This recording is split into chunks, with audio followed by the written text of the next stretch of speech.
Caitlin Clark not being chosen for the WNBA Olympic team has kicked off to a feverish pitch that has everybody out here pointing fingers, talking trash, and wanting to blame whoever they can on why this young lady was not chosen to be a part of the women's Olympic basketball team.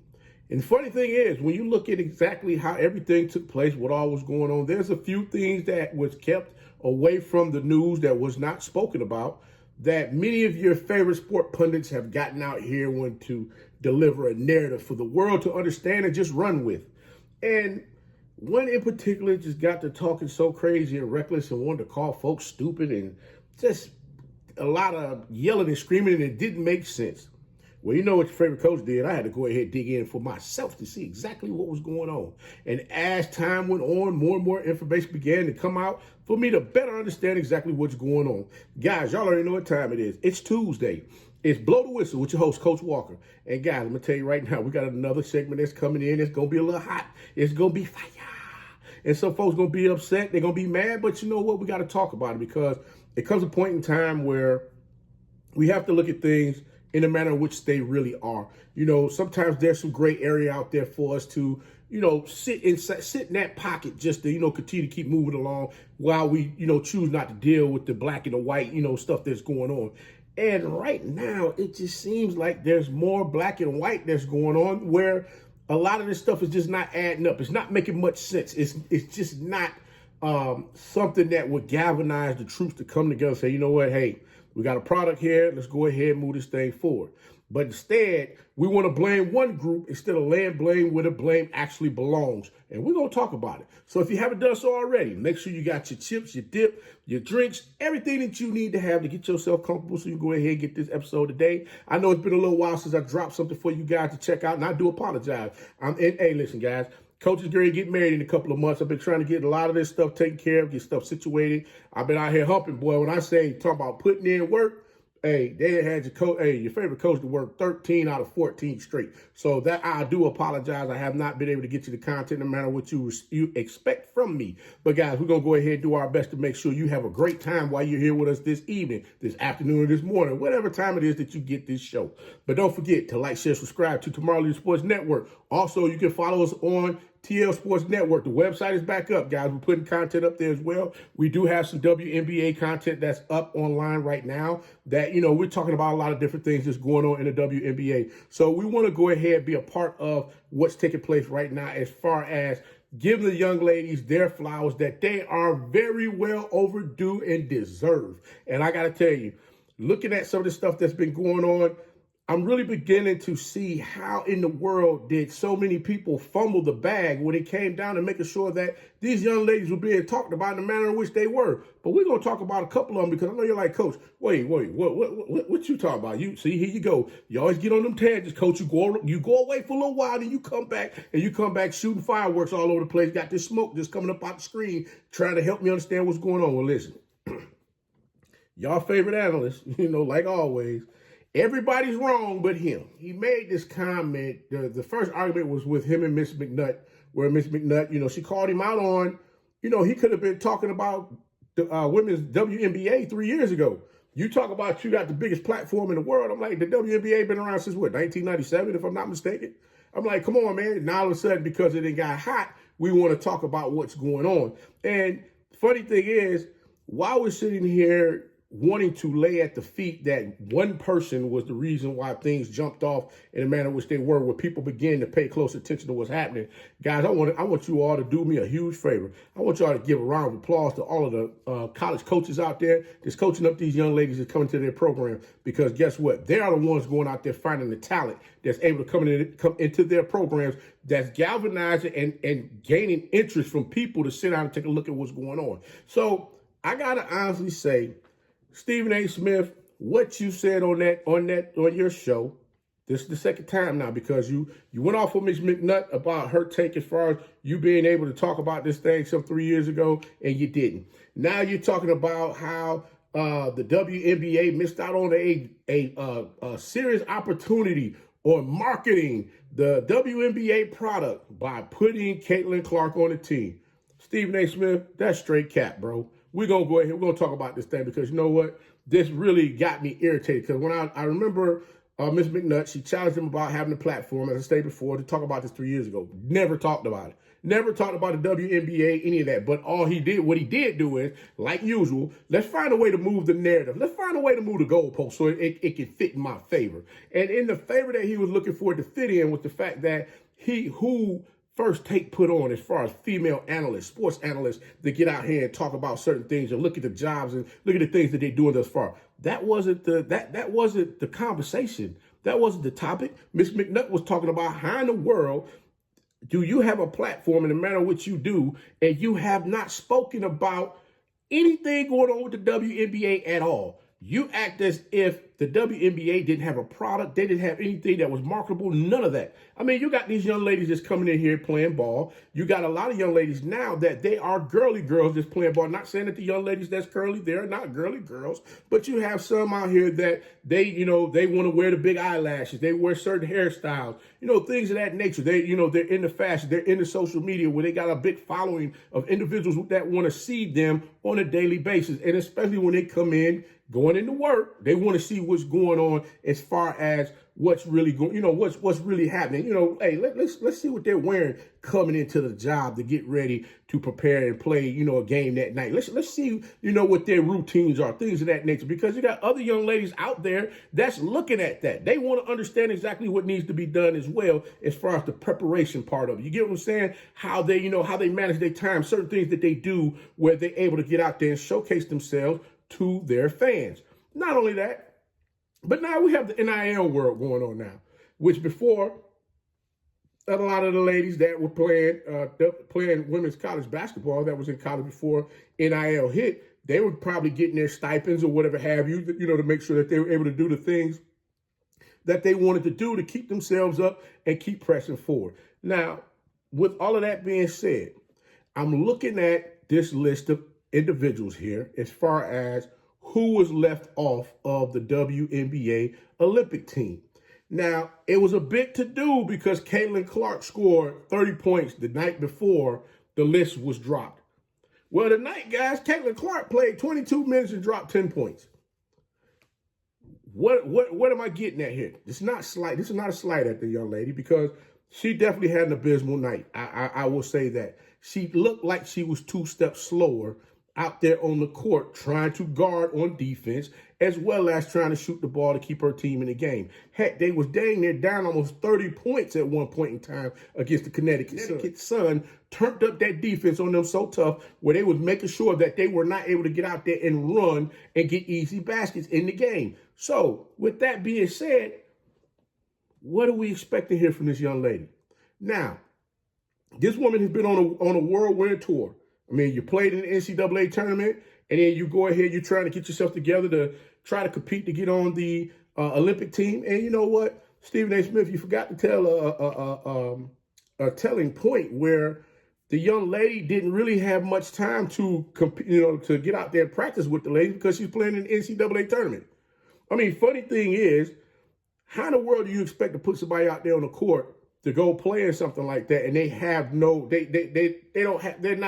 there's no cohesiveness there for them to, really understand how the other person is playing out there on the field, know the different spots where they're going to be, how they want the passes thrown to them for them to shoot the ball, so on and so forth. These things are important. Wait a minute, you did say you play basketball. I'm not going to get into that because we're not going to do that right now. But I'm going to stick to the point where I'm going with this.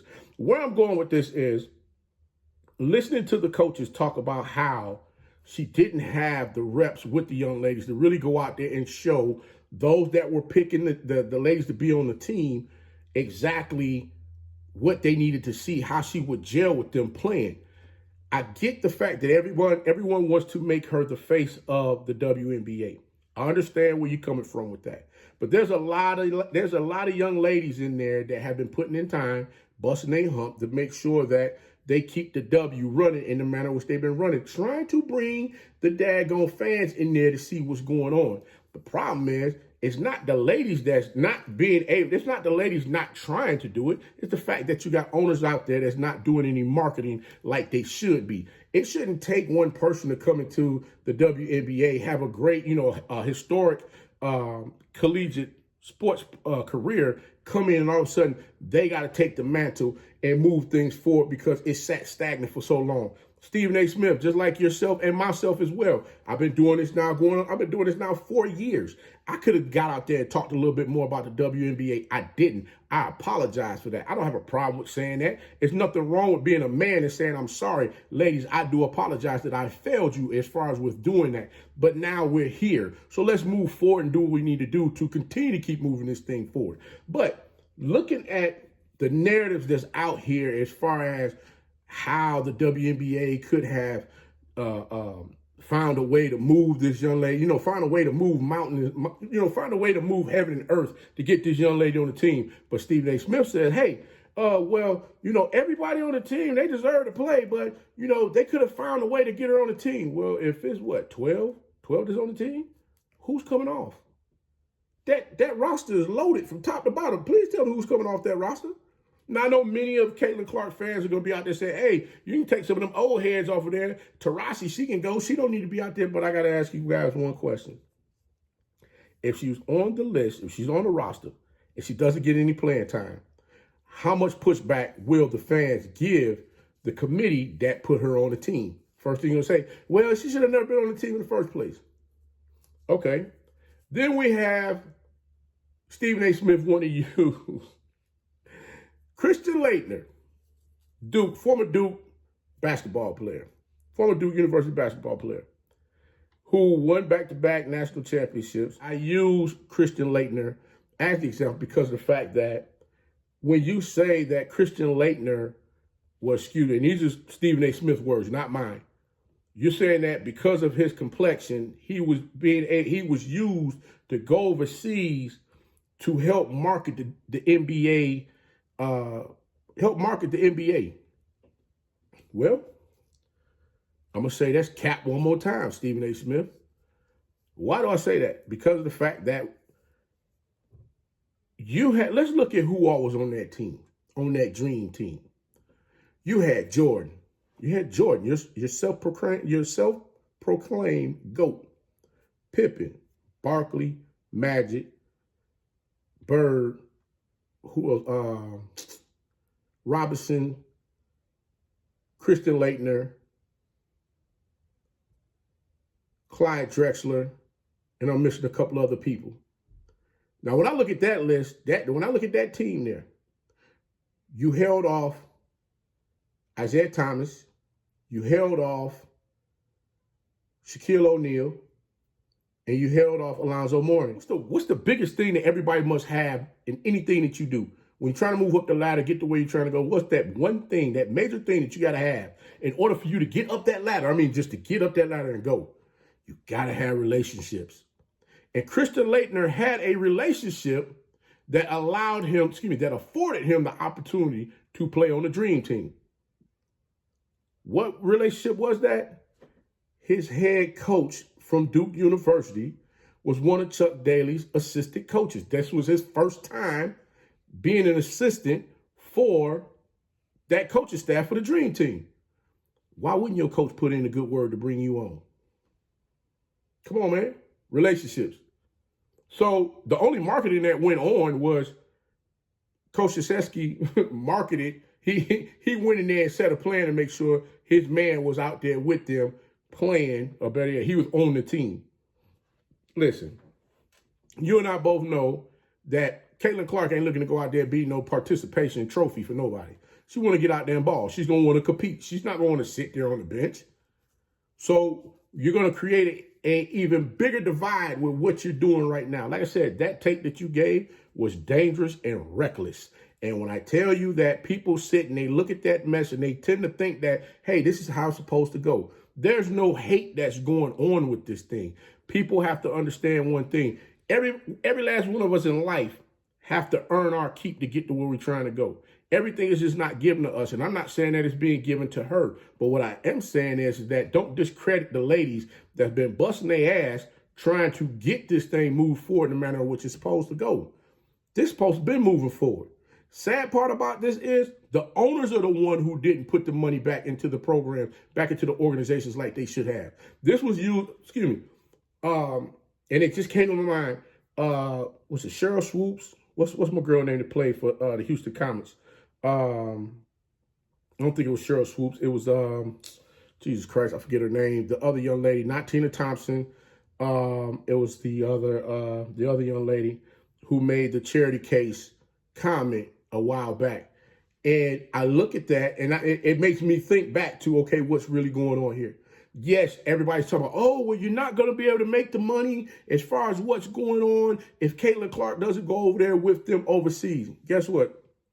If you paid attention to what's going on overseas as far as with women's basketball, the situation with Brittany Griner, yesterday's price ain't today's price over there. That price increased. You know why? Because they want the American players to come over there.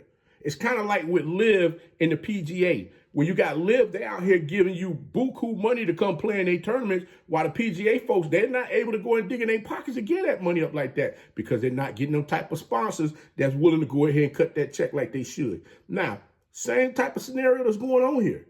The only difference is that it's time for these daggone owners of these organizations, these women teams, to get their daggone hands out their pockets trying to hold on to them coins and invest back into the product that they putting out there on the floor. Now, one thing for certain is I'll give Miss Kim Kardashian, I'll give her props right now. I'm going to go ahead and give her flowers. You know why? Because she saw something in that and decided, hey, I'm going to go ahead bring my Skims over here for both men and women, and we're going to make some money together. And now you got the women in the Skims magazine. Candace Parker on the Skims. Is she on the Skims cover or in the Skims magazine? You got some other players that's in the Skims magazine. What are we talking about? They're models. What are we talking about?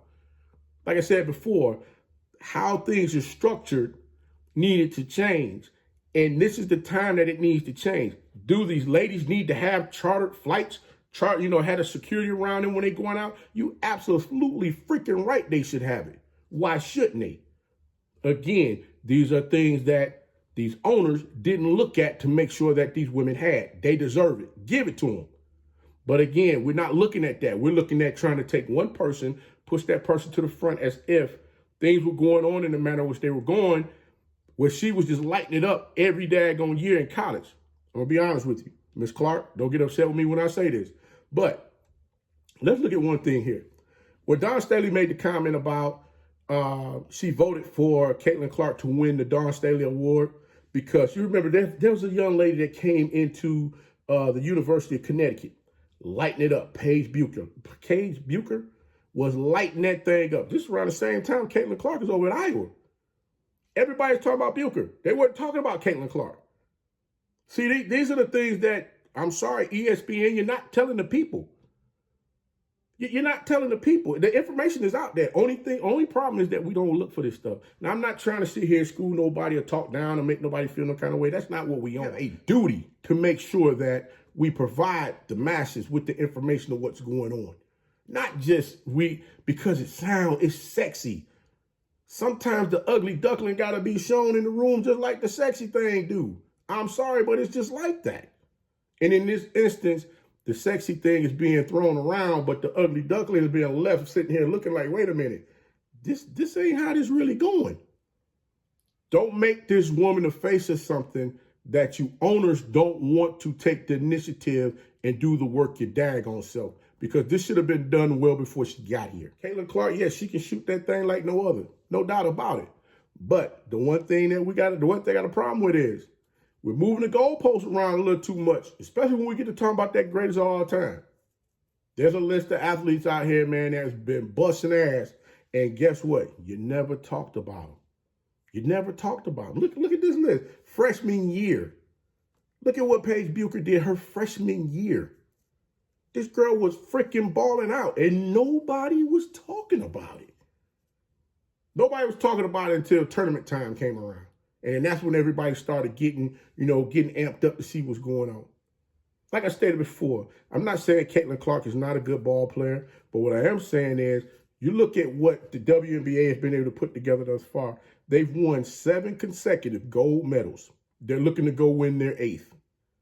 And we're so busy worried about trying to put a person in place to make it look like something more than what it really is. You have a lot of athletes. You have a few athletes that have been in the WNBA for a mighty long time. that might be getting a first or second opportunity to go play in the Olympics.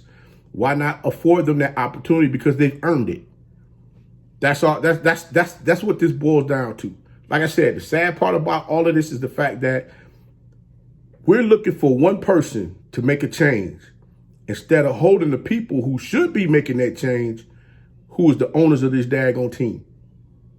That's all I'm trying to get you to understand. When you have Caitlin Clark's coach, her head basketball coach, her former head coach from Iowa University, from the University of Iowa, come out and say, this is the best of the best on a team that's put together.